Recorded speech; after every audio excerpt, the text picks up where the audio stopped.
Halo, selamat siang. Halo, selamat siang. Terima kasih ya sudah bersedia meluangkan waktunya untuk eh, inter bukan interview sih, lebih ke wawancara ya. Oke, kenalin aku Rahmayanti dari BINUS Universities. Saat ini aku bersama tim sedang melakukan sebuah project based learning karakter building Pancasila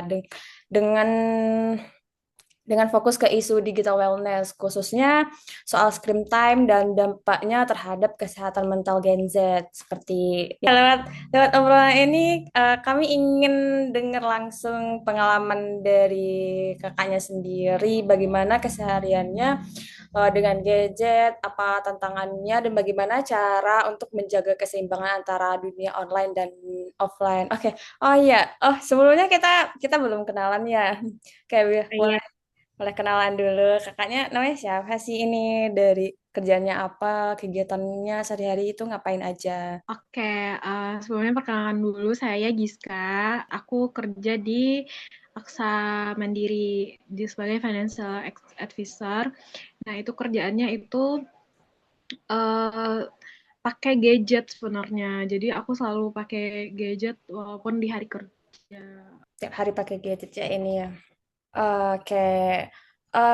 Kalau boleh cerita nih, biasanya dalam kegiatan sehari-hari atau dalam kerjaannya sehari-hari itu berapa lama sih kakak pegang gadget atau screen time gitu? Lebih banyak dipakai buat apa aja gitu? Jadi kalau buat pakai gadget karena aku kerjaannya pakai tab biasanya. Jadi tempat kerja itu dari jam 8 sampai jam 5 itu di depan gadget ya, di depan tab. Aku kerjanya di tab kan, jadi nginput-nginput data atau eh, apapun kerjaannya di tab. Terus di rumah itu biasanya juga buat ininya buat melepas penat pulang kerja itu biasanya juga scroll-scroll IG atau lihat-lihat grup yang gitu-gitu. Jadi kayaknya kalau untuk pemakaian gadget itu bisa seharian ya aku kalau di hari biasa. Seharian penuh ya, sampai kalau bisa 24 jam lihat gadget gitu ya. Dari semua aktivitas lihat gadgetnya nih tiap hari, mana sih yang paling nyita waktu menurut kakaknya gitu? Kenapa aktivitas itu paling susah dilepas? Selain ini karena kerjaan yang memang diharuskan untuk pakai gadget ya, di luar itu mungkin sosial media mungkin ya. Soalnya sosial media kan agak nyandu kan. Apalagi kalau kita ngikutin berita-berita terbaru. Iya, jadi paling banyak menyita waktunya soal kerjaan ya ini, Ya, hampir kerjaan. seharian. Oke, karena kerjaannya selalu lihat gadget nih hampir tiap hari, pernah nggak sih ngerasa capek mental, stres gitu, atau cemas kadang, apalagi kalau susah fokus gitu kan. Nah, biasanya itu muncul pada situasi yang kayak gimana gitu. Biasanya kalau stres itu kalau udah apa ya, kalau udah seharian banget lihat gadget, benar-benar gak ada interaksi sama orang sama sekali, itu benar-benar udah bikin stres banget. Kalau misalnya dari jam 8 sampai jam 5 itu interaksinya terbatas banget sama orang yang kayak tidak hidup di dunia nyata. Itu udah stres banget. Itu real life gitu ya. Kita butuh dunia nyata sebenarnya. Kakak pernah udah coba ini belum, kayak digital detox gitu, walaupun cuma sebentar, atau kalau pernah gimana sih rasanya? Kalau belum, gimana juga ke kakaknya buat mencoba untuk digital detox? Saya pernah ya, apa ya? Soalnya aku sering itu kan kalau misalnya udah lihat gadget aja seharian itu langsung pusing. Jadi itu kalau udah pusing itu kayak udah taruh gadgetnya, lakuin hal-hal yang lain kayak masak atau olahraga yang gitu-gitu. Tapi habis itu main lagi, tapi lumayan lah. Lumayan lah ya. Oke, untuk biasanya aktivitas offline yang biasa dilakukan gitu, apa sih untuk mengurangi mengurangi waktu screen time ya? Ya kayak yang barusan aku bilang, kayak aku kebetulan lagi hobi-hobi masak. Insya Allah semoga bisa menjadi istri yang solehah. Amin. Jadi ya masak atau olahraga. Sekarang juga lagi hobi-hobinya olahraga Sabtu Minggu gitu. Kayaknya aktivitas itu cukup membantu ya buat ini lepas dari gadget walaupun cuma sebentar gitu. Lepas dari gadget, apalagi waktu olahraga, abis itu main ke taman itu bener-bener nyegerin banget. Hmm. Buat yang lihat yang hijau-hijau ya. Benar. Apalagi kerja di hiruk pikuk ibu kota yang macet. Itu pusing banget. Sing. Bener-bener satu minggu wajib ke taman. Kayak menurut kamu nih, apa sih tantangan paling besar buat ngurangin screen time? Kalau di aku sih ini ya, karena kerja harus kan, jadi keharusan tuntutan pekerjaan. Terus em, kalau di rumah doang kan kadang kalau kita nggak ngelakuin apa-apa, kalau nggak di gadget itu pasti bakalan bosen banget kan. Bakalan kesurupan karena terlalu ini ngelamun kan, ngelamun. Jadi itu sih kayaknya kalau misalnya di rumah aja kayaknya agak susah kalau mau lepas dari gadget. Makanya kalau buat detox itu aku biasanya Sabtu Minggu yang kegiatan di luar rumah, lihat dunia luar. Tapi kalau misalnya di tempat kerja itu udah pasti 24 jam gadget. Terus di rumah, kalau di rumah nggak ngapa-ngapain selain masakan itu gadget. Gadget terus ya. Oke, Bener. oh, sebelum obrolan kita nih, eh, pernahkah pernahkah kamu dengar istilah digital wellness gitu? Sepenting apa sih digital wellness bagi Gen Z?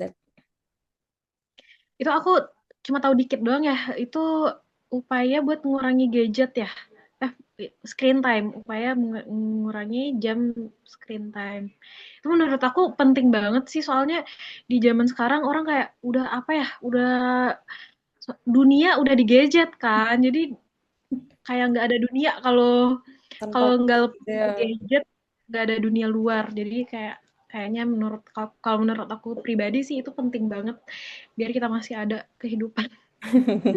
Biar bisa masih ngobrol sama orang lain lah gitu ya, interaksi sama Nah, orang lain.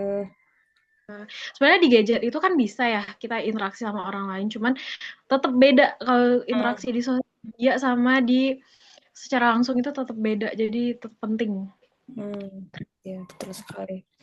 Oke, banyak nih yang bilang kalau ngurangin main HP sebelum tidur bisa bikin tidur lebih nyenyak. Kakak pernah Hmm. ngalamin itu nggak sih?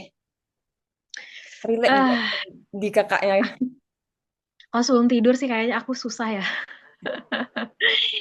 Soalnya gimana ya, kayak karena udah kebiasaan sebelum tidur itu main HP dulu, jadi kayaknya sampai sekarang aku udah coba tapi nggak bisa. Tetap nggak bisa. Nggak bisa nggak main HP. Nggak bisa nggak main HP sebelum tidur. Berarti belum relate lah berarti ya. Relate. Tapi aku pernah coba, cuman eh, apa ya, kayaknya tetap susah tidur deh. Hmm, Jadi aku sama aja ya. kayaknya iya sama aja, kalau kayaknya baca buku baru tuh bisa. Hmm. Oke, menurut kamu nih, gimana cara paling realistis buat ngajarin Gen Z supaya lebih sadar pada penggunaan smartphone mereka, lebih efektif lewat edukasi, contoh langsung atau aturan gitu. Aku sih sampai sekarang masih ini, kalau mau mengedukasi atau mau ini, aku dari contoh langsung. Jadi kita mencontohkan biar orang itu tahu gitu loh. Kalau misalnya kita cuma ngasih tahu, cuma ngasih aturan itu kayaknya agak susah ya, apalagi buat Gen Z sekarang kan. Aku kan juga Gen Z ya. Jadi aku kalau misalnya cuma dikasih tahu doang atau cuma diatur-atur doang itu nggak bakal masuk. Dikasih contoh langsung, nah baru itu. Kalau menurut aku gitu ya. Ya. Dan penting sih kayaknya buat dari kesadaran diri kali Iya ya. benar. Paling penting memang dari kesadaran diri, tapi kalau misalnya nggak ada contoh, maksudnya dia udah mau ini, udah mau ngurangin screen time, tapi lingkungannya semuanya masih di gadget kan, dia jadi Ya. beda. kan. Jadi menurut aku dicontohin dulu ke orang-orangnya, ke teman-temannya, kalau kita bisa loh beberapa jam aja nggak pakai gadget, cuma ngobrol doang sama interaksi sama orang luar tanpa gadget bisa loh sebenarnya. Jadi dicontohin langsung sih menurut aku. Oke. Oke, setelah ngobrol banyak nih kita soal digital wellness hari ini, eh, satu perubahan kecil apa sih yang pengen kamu lakuin atau mulai terapin dalam kebiasaan digital kamu ke depannya? Kayak apa sih? Hmm, apa ya? Mungkin harapannya di hari biasa, di hari hari kerja itu aku bisa punya kehidupan lain selain gadget. Soalnya mulai bisa ngurang-ngurangin ya gadget di hari biasa. Soalnya di hari biasa itu benar-benar hampir full 24 jam aku gadget. Oke, terima kasih banyak udah sharing-sharing ceritanya dan pengalamannya. Jawaban kakaknya sangat membantu penelitian kami dan semoga obrolan ini juga bisa jadi bahan refleksi bagi kita sama-sama. Oke, terima kasih Hmm. banyak. Selamat beraktivitas lagi dan semoga eh, apa yang mau diterapin itu terwujud biar aktivitasnya lebih lebih banyak di luar dan Iya, mengurangi stres dengan gadget balance, pergaulan. lebih balance. Ya, balance antara gadgetnya dan kehidupan nyatanya gitu ya. Oke, terima Benar. kasih banyak Kakak.